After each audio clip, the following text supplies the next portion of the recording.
Welcome to the deep dive. Today we're taking a look at something many of us might kind of dismiss or maybe even find a bit awkward: small talk, especially English small talk. But what if we thought about it differently? Not as, just awkward filler, but maybe as a tool, a surprisingly useful tool for connection, maybe even a key part of social fluency. That's a great way to frame it. That's what we're going to explore. Our source for this deep dive is a really interesting guide. It's called The Art of English Small Talk. And our mission really is to pull out the practical stuff, the things you can actually use that might, genuinely change how you connect with people. Yeah, the actionable insights. Exactly. So whether you're, say, navigating a new social scene or maybe networking, or honestly just trying to brighten up a quick chat with someone, we want to unpack why this isn't just about language. It's bigger. It's about the art of engaging socially. You really hit on something important there, because what often gets missed, I think, is that mastering small talk isn't just like memorizing phrases. Right. It's more about understanding those unspoken rules, the social cues. Think of it like a kind of subtle conversational dance. A dance. I like that. Yeah. It builds rapport, builds confidence. When you learn how to have these, brief, light exchanges, you're not just filling silence. You're actually creating a comfortable vibe, a welcoming atmosphere. And that really is the bigger picture, isn't it? Effective communication, social intelligence. Okay, so let's unpack this then. Small talk. Our source defines it pretty simply as short, casual conversation. Sounds straightforward. But that definition, it barely scratches the surface, right?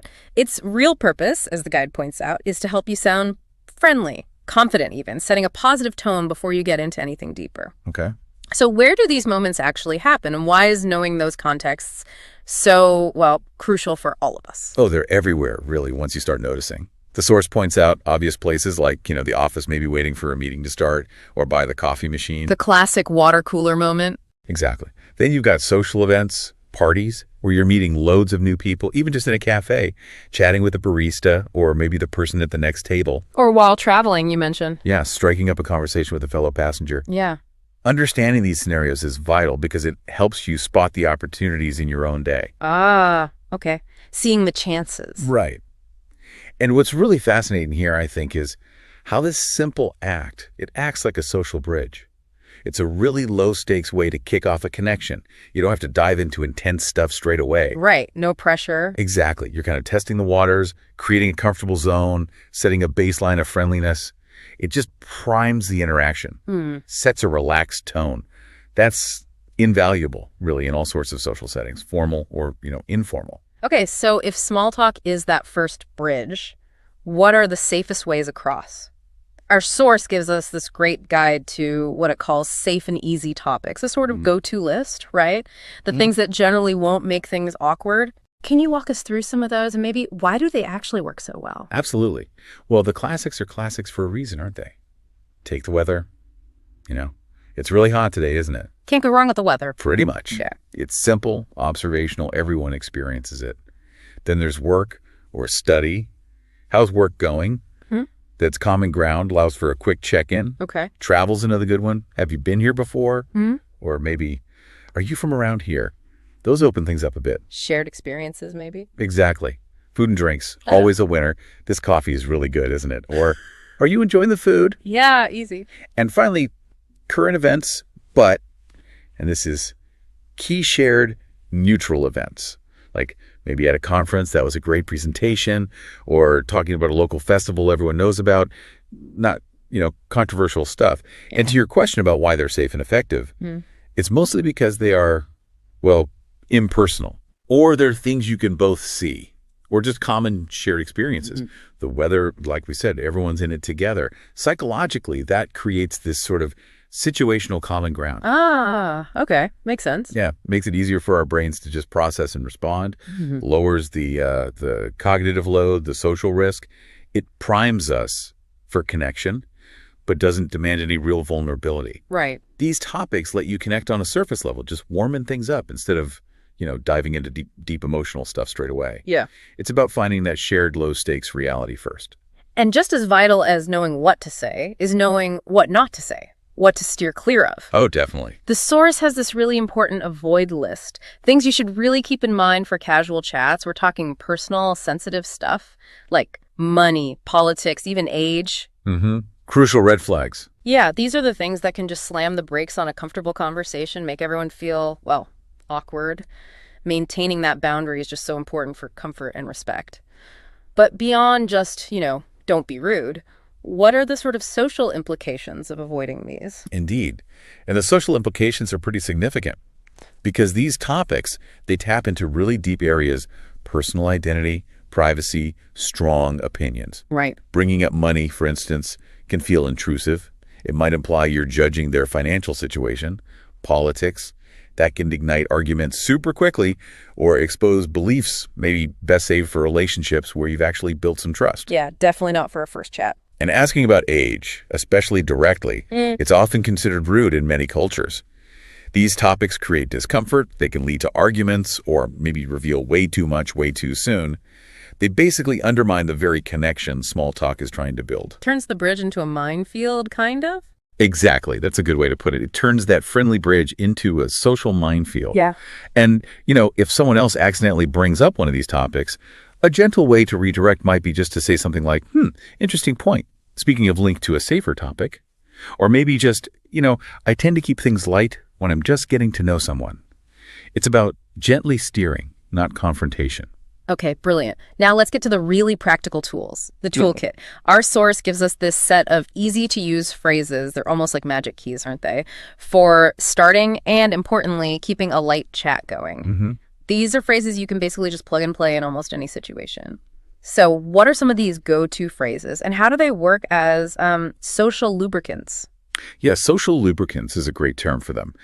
Phrases like, "Hi, how are you?" seem incredibly basic. Super basic. But they're so powerful. It's not just a greeting. It's like an instant signal of friendliness, a low-stakes invitation to engage. And what usually happens is you get a similar gesture back. Right, it's expected. Then, if you're meeting someone new, nice to meet you, that just formally acknowledges the connection. To follow up on common ground, so what do, is perfect for work or study contexts. Okay. If you're somewhere you both go regularly, do you come here often? Yeah. That can open things up. And then this is a really good one for keeping the conversation alive, especially if someone shares something. That's interesting. Tell me more. I like that one. Yeah. It's an open invitation for them to elaborate just a little bit. Shows you're curious but not, prying.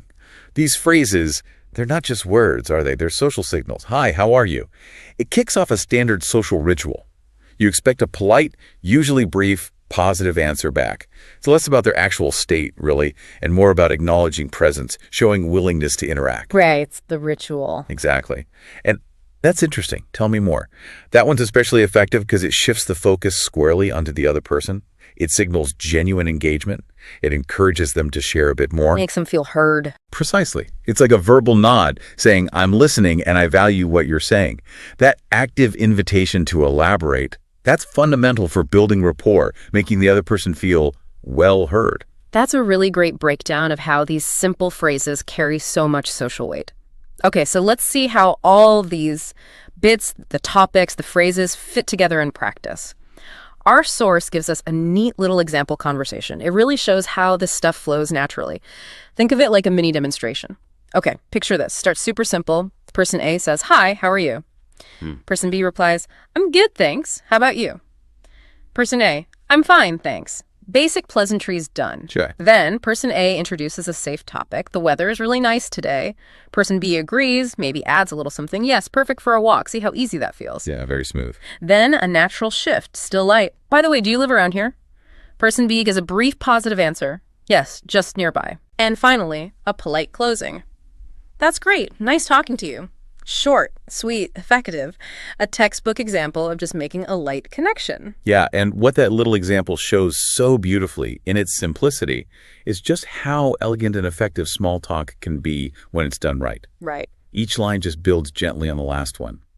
It creates this comfortable back and forth interaction, but without demanding lots of detail or commitment from either side. No heavy lifting required. Exactly. Notice how neither person asks anything too probing. Right. or shares loads of personal info. It's just a gentle exchange. It shows how really minimal effort, if you play it smartly with the right phrases and safe topics, can lead to really positive social results. It's about that mutual low-pressure acknowledgement, friendliness, a brief little dance of social affirmation. Okay, so we've covered the what, the where, the safe topics, the handy phrases. But to really master this art, you need to refine your approach a bit, right? Move beyond just the words. Our source gives some really crucial tips for elevating your small talk skills, making it feel more, well, authentic and impactful. What are these key refinements? Yeah, this is where we move from just tactics to, like, genuine social skill. Yeah. The source highlights a few critical things. First, and you really can't overstate this smile and use friendly body language. Nonverbal stuff. Yes. Hugely important. Huge. It speaks volumes instantly, signals openness. Second, listen carefully and show genuine interest. And that means not just, waiting for your turn to talk, but actually tuning in to what they're saying. Active listening. Exactly. Third, ask open questions, not just questions to get a yes or no answer. Get them talking a bit more. And finally, keep your answers short and positive. No long, rambling stories, and definitely try to avoid negativity. And let's dig into the why behind these just quickly, because understanding the reason makes them stick better. Friendly body language, a real smile, open posture, it just makes you approachable. Okay. Conveys warmth. It's like a universal come on in signal, creates psychological safety. Makes sense. Active listening isn't just hearing. It's making the other person feel heard, feel valued. That's fundamental for connection, however brief. Shows respect, invites them to reciprocate. And open questions. They're vital because they encourage the other person to share more, preventing the conversation from just fizzling out. Right, keeps it going. Yeah. If you just ask a yes-no question, you're kind of putting all the pressure on them to keep the ball rolling. Instead of, say, did you enjoy the presentation? Or maybe try, what was your biggest takeaway from the presentation? Or what part are you most interested in exploring more? Ah, okay. Invites more thought. Right. Invites reflection, shows you're actually interested, and keeping answers short and positive. That keeps the momentum going without oversharing or making it feel heavy. Keeps the energy light, inviting, suggests you're easy to talk to, agreeable, but not, overbearing. That's a fantastic point about not putting all the burden on the other person. And, often the hardest part, I think, is just starting the small talk, that initial hurdle. Oh, absolutely. Apprehension is real. But the source also mentions something interesting called the power of the callback. What exactly is that? And how can it make small talk feel maybe less daunting and more, genuine? Ah, yes. The power of the callback. That's a slightly more advanced technique, but it's surprisingly simple and really boosts that feeling of genuine connection. Okay, tell me more. It's basically about referencing something specific, even a tiny detail, from a previous, maybe very brief interaction you had with that person. Okay, like remembering something. Exactly. So, For example, if you chatted briefly with the barista yesterday about their weekend plans, maybe the next day you could say, hey, how was that hike you were planning? Okay, I see. It's not just a generic hi. It shows you listened, you actually remembered, and you valued what they said, even if it was small. It transforms what could be just a series of isolated little chats into something that feels like a developing connection, however light. Builds a little thread. Precisely. It signals genuine interest and recall. It makes the other person feel uniquely seen, recognized. It shifts small talk from just passing time to actually building these little incremental bridges between people. So, thinking about all this, what does it really mean for you listening right now?